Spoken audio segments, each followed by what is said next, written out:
That was some railroad then, before the Northern Pacific took it over. I don't mean to say it wasn't good afterwards. It's just not the same. The Scally, that's what we called it, was an independent road. Always fighting those Chicago roads to keep the rates down. For years, we were the only way to get people and goods to St. Paul in one day. I remember back in 1871 when I signed on with the L.S.N.M.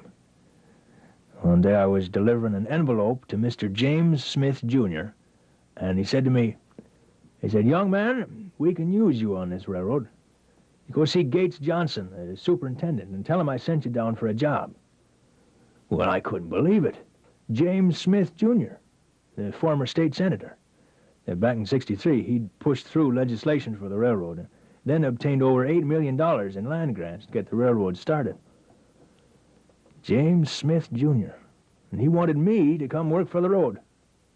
No, I didn't waste any time locating Mr. Johnson. I started out as an errand boy, and I worked my way up to conductor.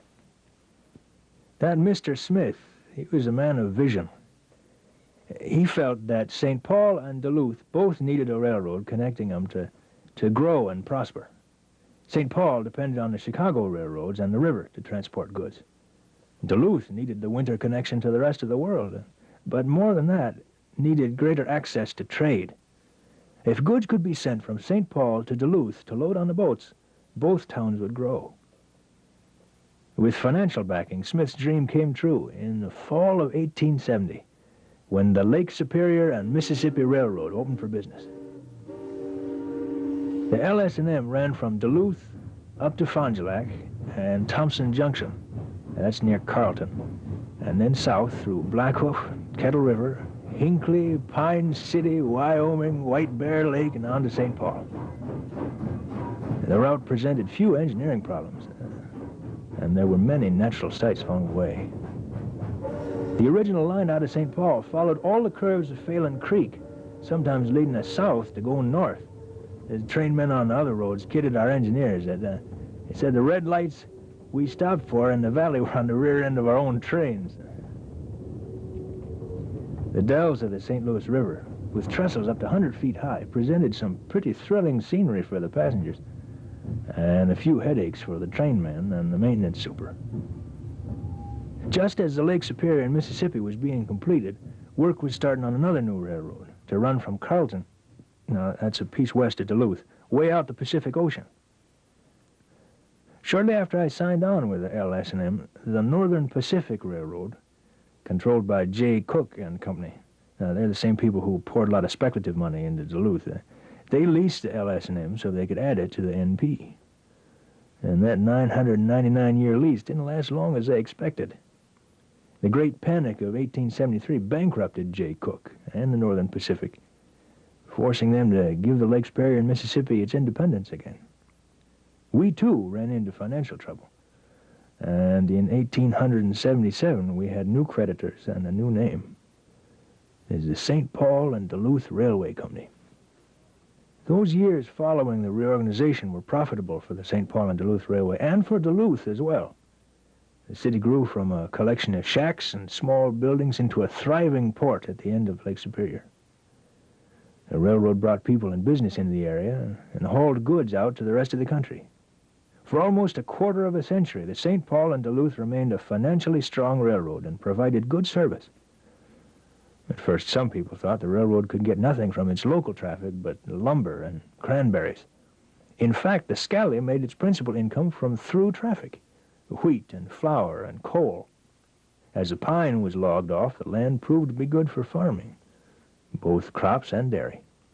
By selling its land grants, the St. Paul and Duluth not only kept its stock values up, it created more traffic for the road. And we were proud to work for the St. Paul and Duluth. They gave us good equipment, and we kept it that way. Why, people compared us with those big western railroads. The roadbed, the equipment, the service.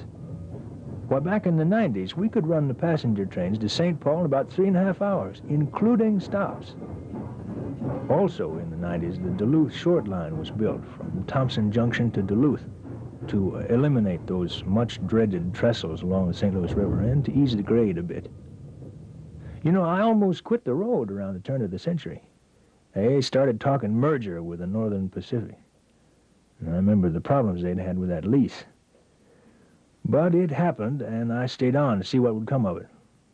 Same good service, same good equipment. The Northern Pacific kept using the Fond du Lac line, as they called it, for many years, even though it was no longer the main line.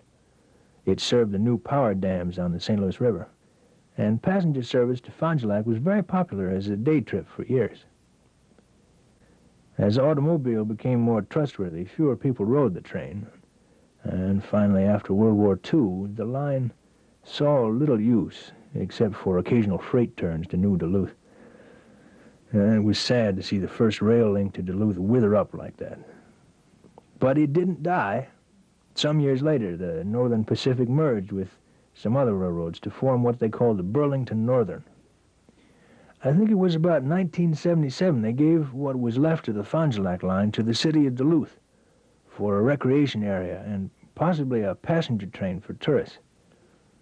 Well, a bunch of weekend railroaders got busy, started to fix things up. Their lack of experience didn't help, but I must admit they did good work for far less money than we ever got. The weekend railroaders got that roadbed and track so a train could go all the way from Riverside Junction out to New Duluth. It's over 4 miles. When the Lake Superior Museum of Transportation provided some passenger cars and an engine, they were in the business of running passenger service. It was not quite like the old days, but, you know, they didn't forget the past. They called themselves the Lake Superior and Mississippi Railroad.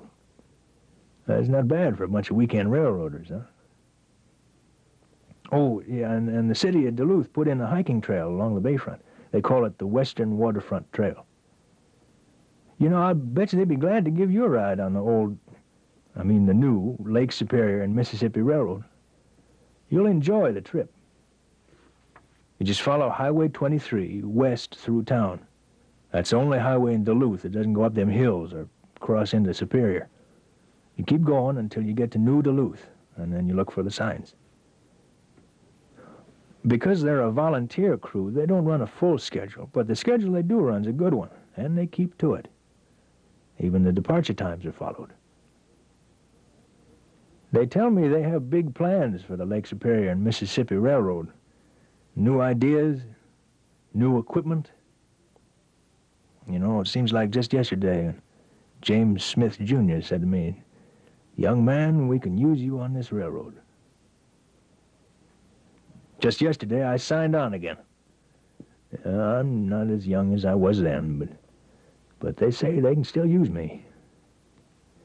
The Lake Superior and Mississippi can use you, too. Even if you've never worked on a railroad before, just dreamed about it.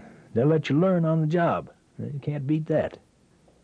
They also need stockholders and can use people to track down equipment and services that the railroad needs. There's a lot of work to be done. A lot of good times, too. Come on out and be a part of the Lake Superior and Mississippi Railroad. You might even run into me. I've got a lot of stories I'd like to tell. All aboard!